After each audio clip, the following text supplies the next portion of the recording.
When Mom was young, she wanted to be famous and constantly went to auditions to try her luck. It always ended in epic failures. For example, she once auditioned for a small role in a yogurt commercial. Mom looked like $1,000,000. However, she was so excited that she forgot that the yogurt on set wasn't real. Oh, this is strawberry-flavored glue! Mom was blacklisted by all the acting agencies. She then decided to try her hand at being a singer. Unfortunately, she hadn't taken into account the fact that she was tone deaf. Get her out of here before our eardrums burst! Wait! I can conduct a cockroach orchestra too! Next, Mom decided to become a model. She came to a casting for a local fashion show. However, she was shorter than the other applicants. Because of that, she put on shoes with extremely high heels. As a result, she fell off the catwalk. After that, Mom gave up. She decided that she'd embarrassed herself enough and it was time to become a regular person. She married my father, got a job as a hairdresser, and left her dreams in the past. A few years later, I was born. Mom quit her job and focused on raising me. Hi, I'm Penelope. When I was a kid, my mom was my best friend. She made costumes and wigs for my school plays and Halloweens. Moreover, she based them on my sketches. I'd loved drawing ever since I was a kid. I was what you'd call a quiet and sensitive kid. I wanted to be kind to everyone and do good. For example, I would stop my bike to let ducklings cross the road. I helped my classmates and old ladies in our neighborhood. I also shared my lunches with my friend Nikki. Her parents, well, let's just say that if there was a worst parents ever contest, they would have definitely won gold. Nikki's family was dysfunctional, and no one took care of her. Because of that, she often hung out at our place. One day, Dad came home looking gloomy, like he'd been given coupons for carrots instead of his salary. Honey, is everything all right? I was demoted.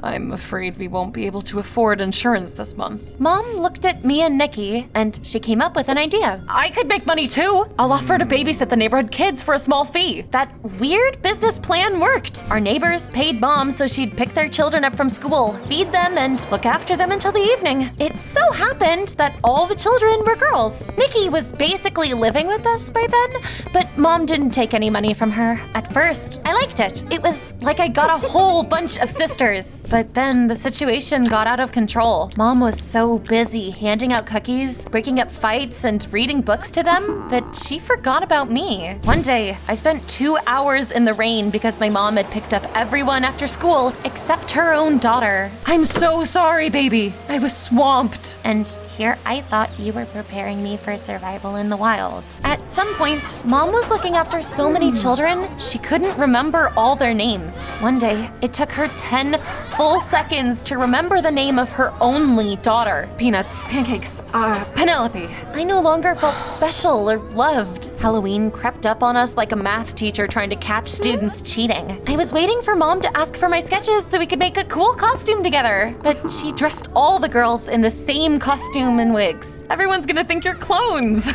It's funny, isn't it? No, it isn't! I don't want to be a pumpkin on sale! But Mom didn't listen to me. She suddenly pulled out her phone and decided to film a funny video. Hi everyone! Do you want to see the crazy life of a mom with a whole bunch of kids? That innocent joke turned our lives upside down. The video went viral, and the next day, Mom woke up famous. A couple of days after that, famous producers knocked on our door. They said they wanted to film a reality show in our house about a single mom and her 5 daughters called Mom and the Minions. It sounds like a dream, but I only have one daughter. It doesn't matter. All reality shows are fake anyway. Just say yes and we will make you famous. Make me famous. There was a gleam in Mom's eyes, like she was a pirate who found a chest of gold. Of course, she agreed. Our neighbors reacted in different ways. Most said that cameras might damage children's psyche and took their kids away. But Nikki's parents and the parents of 3 other girls signed the contracts. Apparently,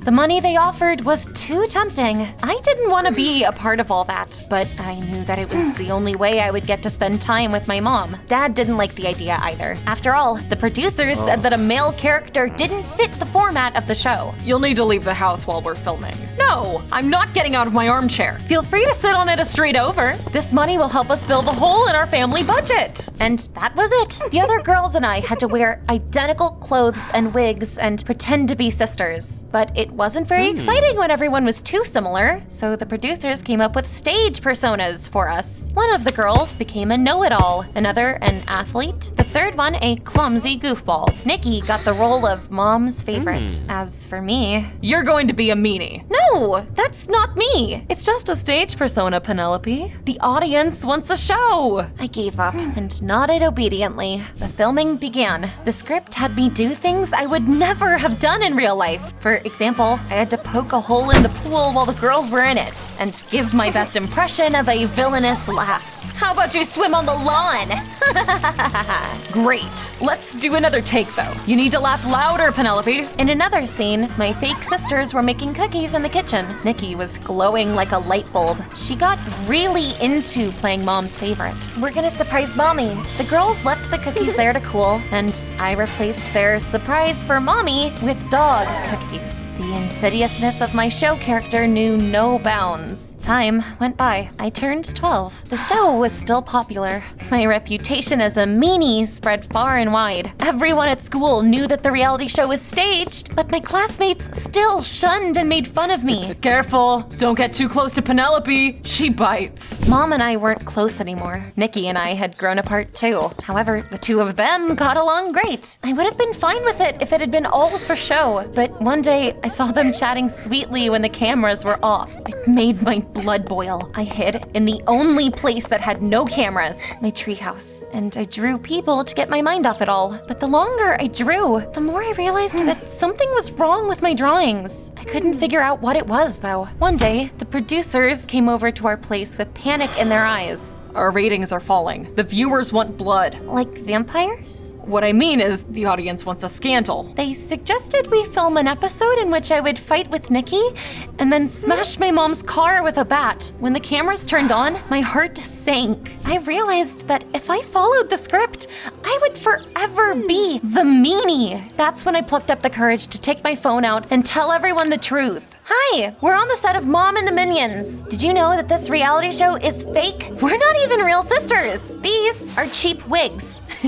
In real life, I'm a good person. That violated the terms of my contract, but I didn't care. Everyone tried to snatch my phone, but I managed to upload the video anyway. It spread across the internet like confetti in the wind. The audience was furious, and the show was closed. You ruined everything. It was my only chance to escape my dysfunctional family. You wanted to succeed at my expense. Nikki and I had a real fight without a script. She left. A couple of weeks later, I found out her parents had been deprived of parental rights. Nikki was adopted and moved to another city. Meanwhile, a wall of ice appeared between my mom and I. I'm sorry I ruined your dreams, but I was tired. It's fine. I'm not mad. She was lying. I could see that Mom was hiding her anger behind a mask of indifference. I turned 16, but I still couldn't escape the shadow of my role in the show like it was sticky gum. Everyone still saw me as a meanie. Hey, Penelope, you pushed anyone into the pool today? At first, I tried to prove that I was kind, but then I gave up. Instead, I hid in my treehouse and drew people on my tablet. But something was still missing from my drawings. That Halloween, my classmates decided to prank me. Look, Penelope, we're your sisters. Please don't rip my doll's head off. At that moment, I lost control of myself. Shut up! This isn't funny! You're hurting me! Cool. The meanie is back. We're getting a new season, guys. I realized that I had to escape to another city, to a place where no one would recognize me, where I could blend in with a crowd. If I didn't, I would forever be that mean girl from the reality TV show. Hi, Mom. I want to... No, never mind. I knew that Mom didn't care about me anymore, so a couple of days after Halloween, I came up to Dad. There's a boarding school affiliated with the art college in the capital. I want to transfer there. I already got accepted and got a scholarship. All I need now is permission from my parents. Of course, Penelope. A week later, I was ready to move. Don't forget to call. And what else do good parents say? Eat more vegetables. I promised, Dad. Saying goodbye to Mom felt awkward. It was like we were strangers. Well, I'm off. Yeah, bye. I left my hometown with a heavy heart. But life got easier after the move. It felt like I'd gotten rid of a heavy burden. No one recognized or pointed fingers at me in the big city. I felt like myself again, a quiet and friendly Penelope. At the boarding school, I got a roommate called Candy. She was a hurricane in sneakers. I feel like we're gonna be best friends. You can be the quiet half of our act.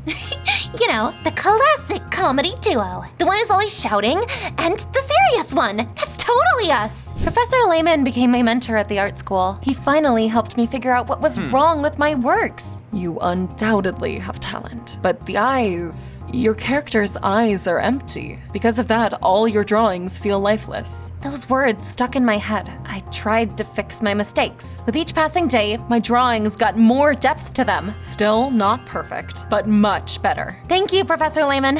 Penelope, one more thing. There's an animation studio in our city. Sometimes they offer internships to aspiring artists. It's a great career start and an opportunity to gain experience. I'll give you their email address, and I'll send them your portfolio. Seriously? Don't squeal. I'm old. My heart can't take it. I did everything the professor told me to, and a week later, I received a reply from the Private Diary Animation Studio. Yay! They're inviting me for an interview! All my joy almost turned to panic. My stomach was in knots. They're gonna love you. Just don't forget to smile. Wait, no, don't smile. Act like a mysterious artist instead. That also works. Things were finally looking up. Candy and I went to a student party. It was held in the main school hall.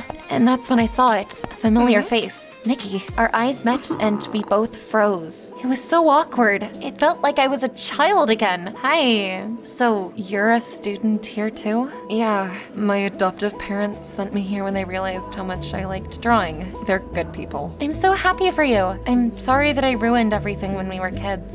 And I'm sorry I tried to take your mom away from you. I was just missing parental affection. We smiled through tears at each other. At that moment, all the tension dissolved. I told Nikki that the Private Diary Studio had invited me for an interview. I'm a little worried, but I believe in myself. I tried to get an internship with them too, but I guess you were luckier than me. There was a note of envy in her voice. I felt embarrassed and decided to go back to Candy. See you later. And I missed you. I missed you too, Penelope. The music was blasting. Everyone was laughing and having fun. All of a sudden, scenes from our reality show appeared on a plasma screen. The other students saw me ruining everyone's life. And then it showed a recent picture of me, and a voice off screen said, Did you know that Penelope used to be a reality show star? Silence fell over the room, and then everyone stared at me and started whispering. It felt like I was back in the worst nightmare of my life. My palms were sweating, and my eye was twitching. It was unbearable. I ran up to the screen and knocked it over. Then I blew up on Nikki. Only you knew the truth about me. Were you so jealous you decided to destroy my confidence? Actually, I did it. What? I came across that show by chance and I recognized you. I thought that it was cool. You were a star. I wanted everyone to see how awesome you are. I didn't know it was a sore subject for you. I'm sorry. I looked at the screen on the floor and at everyone's lost faces and suddenly realized I was acting like my mean character. Nikki, I'm sorry. She left before I could find the right words to say. For me, the party ended in the principal's office. You have damaged school property. That is very, very bad. I'll accept any punishment. Are you going to take away my scholarship and expel me? You succumbed to anger. It happens to everyone, but it is not an excuse. You will still have to pay for the screen. And by the way, we have not awarded any scholarships this year. Your tuition has been paid in full. What? Who did it? The principal read the name on the check they received. It was my mom. What? I'm sorry, I need to make a call. I ran out into the hallway on shaky legs and called my mom. Mom, did you pay for my art school? I did. I saw a tab on your laptop screen and I paid for it with the last of the money I got from the show. I thought you were mad at me. To be honest, I was angry, but not at you, at myself, for putting the show above my own daughter. I was so ashamed of myself I couldn't even look you in the eye. I'm sorry for everything. While we talked, I was crying like a little girl, but I actually felt happier than ever. On the eve of the interview, I suddenly felt like drawing. Candy looked over my shoulder and gasped. Wow, her eyes! They look alive! That was true. The eyes in my drawing looked real. I suddenly realized that they'd been empty because of my cold relationship with my mom. But now, everything was different. The next morning, I suddenly got a text from Nikki. Good luck at the interview. I'm still mad, but pizza might change that. Don't forget the double cheese. I smiled. The road to reconciliation was long, but at least we were on it. I took the tablet with my latest drawing and headed to the Private Diary studio for the interview. To be honest, I was terribly nervous. nervous. I kept stuttering and sweating. Then my phone vibrated in my pocket. I looked at it and saw a text from my mom. We're in the hallway. We're rooting for you with all our hearts. It helped me get a grip and present myself with confidence. I got the internship! Our smart girl. We're so proud of you. Every child needs the support of their parents, you know? They could draw without it, but the drawings would be empty. And by the way, as soon as I forgot about the mean Penelope, so did everyone else. I took part in the creation of this episode. Don't forget to press that like button if you enjoyed it.